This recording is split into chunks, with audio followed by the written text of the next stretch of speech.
Comme elle est belle, la Sainte Famille, comme il fait bon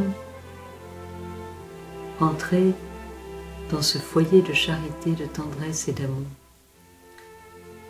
Et je crois qu'il est bon pour nous de dépasser peut-être l'image, les images un petit peu naïves que nous avons de la Sainte Famille, pour entrer vraiment dans la réalité de ce qu'est la Sainte Famille.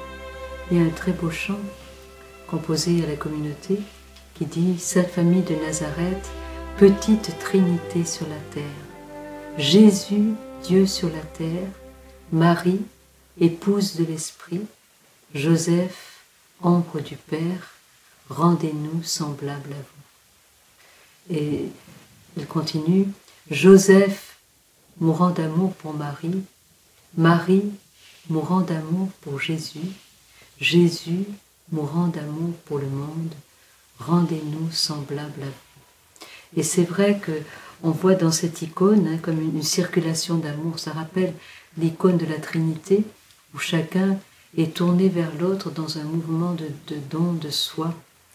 Et il nous est bon, dans cette grâce de la nativité que nous venons de vivre, de rentrer dans l'intimité de la Sainte Famille. Et je crois que nous avons, grâce à cette noble qualité de cette puissance de l'âme qu'est l'imagination, nous avons le pouvoir, grâce à notre imagination, de nous imaginer ce qu'a été la Sainte Famille, de nous imaginer surtout ces relations, cette circulation d'amour qu'il y avait dans la Sainte Famille, et à travers les regards de la Sainte Famille. Le regard de Joseph sur Marie, le regard de Marie sur Joseph. On ne pense peut-être pas suffisamment, mais Joseph et Marie ont vécu un immense amour, un amour fort, un amour ardent, un amour tendre, un amour chaste, un amour tellement humain et aussi tellement divin.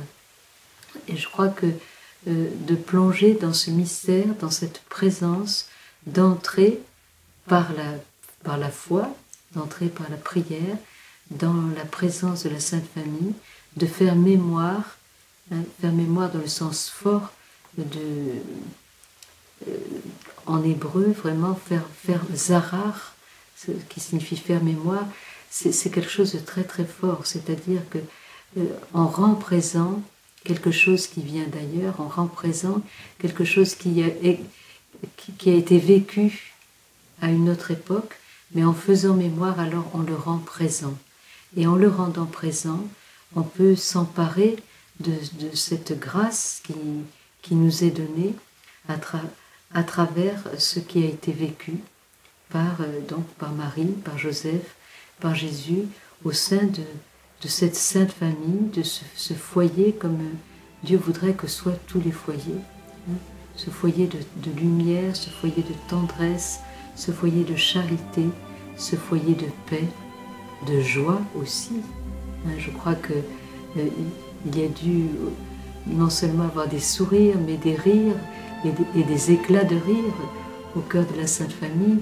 C'était très joyeux, non pas d'une joie surfaite ou faite d'excitation, mais vraiment d'une joie profonde, d'une joie enfantine. Et nous avons donc cette possibilité de pénétrer dans cette Sainte Famille et de nous laisser restaurer aussi profondément, parce que nous sommes tous blessés.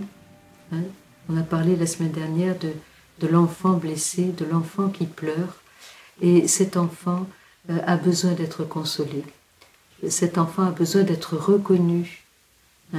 Un enfant, je me souviens, ma fille, quand elle était enfant, et qu'elle avait un chagrin, qu'elle était tombée, elle venait vers moi en pleurs, et il suffisait que je l'écoute pour qu'elle oublie tous ses malheurs et qu'elle reparte en sautillant, en oubliant ce pourquoi elle était venue vers moi.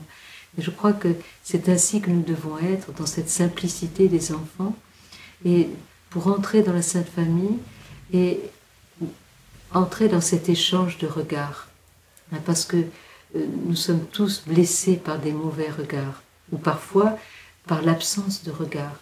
Il arrive souvent que certains disent « mais moi j'ai l'impression que mon père ne m'a jamais regardé ». Une amie me disait « j'avais l'impression quand mon père me regardait qu'il regardait à travers une vitre et qu'il regardait plus loin ». Et donc elle a eu besoin vraiment de recevoir ce regard de Dieu posé sur elle. Et Saint Joseph est là, dans son silence, le silence qui n'est pas une absence, mais qui est au contraire un silence concentré en Dieu. C'est Sainte Thérèse d'Avila qui disait « Le silence concentré en Dieu est plus puissant que les clameurs ». Et je crois que le silence de Saint Joseph était d'une grande puissance, d'une grande intensité de présence, et que son regard était d'une force extraordinaire. Alors, laissons-nous regarder par Saint Joseph, et à travers Saint Joseph, eh bien laissons-nous regarder par le Père. Laissons-nous guérir de ces blessures que nous avons par rapport à nos pères de la terre, qui ont fait ce qu'ils pouvaient, mais qui parfois ne pouvaient pas faire autrement que ce qu'ils ont fait, parce que eux-mêmes étaient blessés. Entrons aussi dans le regard de Marie. Combien de femmes sont tellement blessées dans leur relation à leur mère? Quand on pense à ce que peut être une relation mère-fille, vraiment un vrai délice, eh bien pourtant, tant de femmes sont blessées par rapport à leur mère et ont besoin d'être guéries profondément, ont besoin de rencontrer en Marie la femme, en Marie la mère, non pas simplement une statue de plâtre admirable mais inimitable, mais vraiment la mère vers laquelle on peut aller, à laquelle on peut tout dire, on peut tout partager, et la mère qui nous aime d'un amour inconditionnel. C'est ça l'amour d'une mère. La mère, même si on est en prison, elle continue d'aller visiter son enfant. Alors, profitons de ce temps de Noël, de la Nativité, pour nous laisser reconstruire, pour nous laisser visiter, pour nous laisser guérir en profondeur de toutes ces blessures de la famille, parce que ce sont les blessures les plus profondes, parce que ce sont les liens les plus intimes, ces liens de la famille qui font que la famille est parfois le lieu où nous souffrons le plus, mais aussi où nous pouvons être le plus heureux et nous pouvons vivre une véritable résurrection. Et je dirais aussi, accueillons le regard innocent de Jésus. Nous avons, chacun de nous, finalement, nous avons la nostalgie de l'innocence. Cette innocence de l'enfance que nous avions quand nous étions enfants et que parfois, pour certains, ils l'ont perdu très tôt.